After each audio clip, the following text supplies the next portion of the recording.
Guys, ಎಲ್ಲರಿಗೂ ನಮಸ್ಕಾರ. ಇವತ್ತಿನ ವಿಷಯ ಏನಂತಂದ್ರೆ, ನನ್ನ ಲಾಸ್ಟ್ ವಿಡಿಯೋಲಿ ನಾನು ಹೇಳಿದ್ದೆ ಅಟ್ಲೀಸ್ಟ್ ಒಂದೊತ್ತು ಹೆಲ್ತಿಯಾಗಿ ತಿನ್ನಕ್ಕೆ ಟ್ರೈ ಮಾಡಿ ಅಂತ. ಸೊ ಎಲ್ಲರಿಗೂ ಸುಮಾರು ಪ್ರಶ್ನೆ, ಅಟ್ಲೀಸ್ಟ್ ಒಂದು ಥಾಟ್ ಬಂದಿರ್ಬೋದು. ಈಗ ಡೈಲಿ ನಾವು ಅಮೌಂಟ್ ಸ್ಪೆಂಡ್ ಮಾಡಬೇಕು ಅಂತಂದರೆ ನಮ್ಮ ಹತ್ರ ಅಮೌಂಟ್ ಇರಬೇಕಲ್ವಾ? ಈಗ ಡೈಲಿ ವೆಜಿಟೇಬಲ್ಸ್ ಫ್ರೂಟ್ಸ್ ಹೆಂಗೆ ಬೈ ಮಾಡಬೇಕು? ಈಗ ನಾವು ಮಿಡಲ್ ಕ್ಲಾಸ್ ಲೈಫ್ ಅವರು ಆ ಥರ ನಾವು ಸ್ಪೆಂಡ್ ಮಾಡೋಕ್ಕಾಗಲ್ಲ. ಅಥವಾ 10-20 ಅರ್ನ್ ಮಾಡ್ತಿರೋರು, ಅಥವಾ ನಂತರ ಈಗ ಒಂದು PG ಅಥವಾ ಬೇರೆ EMI ಆ ಥರ ಕಮಿಟ್ಮೆಂಟ್ ಇರೋರು ನಾವು ಡೈಲಿ ಫ್ರೂಟ್ಸ್ ವೆಜಿಟೇಬಲ್ಸ್ಗೆ ಅಮೌಂಟ್ ಖರ್ಚು ಮಾಡೋಕ್ಕಾಗಲ್ಲ ಅಂತ.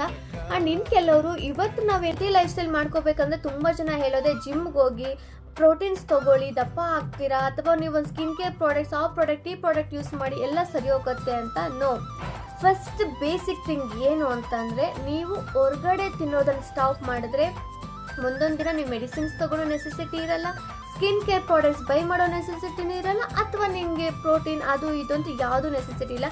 ಫಸ್ಟ್ ಥಿಂಗ್, ವೆಯ್ಟ್ ಲಾಸ್ಗೂ ಅಷ್ಟೇ, ಫಸ್ಟ್ ಥಿಂಗ್ ಮಾಡಬೇಕಾಗಿರೋದು ಔಟ್ಸೈಡ್ ಫುಡ್ ತಿನ್ನೋದನ್ನು ಬಿಡಬೇಕು, ಇಷ್ಟೇ.